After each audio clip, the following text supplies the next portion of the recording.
মানুষগুলো পাগলের মতো দৌড়াবে।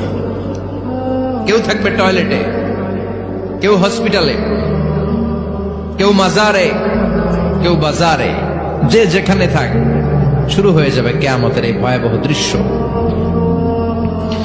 দুধের বাচ্চাকে রেখে দিয়ে মা দৌড়ে পালাবে। দুধের বাচ্চা রেখে মা কোথাও যায়? কলিজার টুকরা এটা, দুধের বাচ্চা, এটারে ফেলে মা কোথাও যায় না।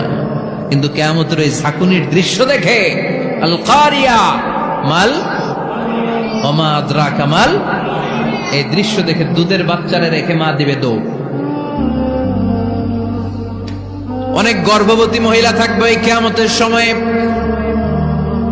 যাদের পেটের ভেতরে 2 মাসের বাচ্চা, 3 মাসের বাচ্চা, অপরিপক্ক অপরিণত, বাচ্চাটা এখনো বড় হয় নাই, কোনো বাচ্চার হাত পা এখনো হয় নাই। কিয়ামতের এই ভয়ঙ্কর দৃশ্যটা দেখে জায়গার মধ্যে 3 মাসের অপরিণত বাচ্চাটা ডেলিভারি হয়ে যাবে। আল কারিয়া মাল কারিয়া ওমা আদরাকা মাল।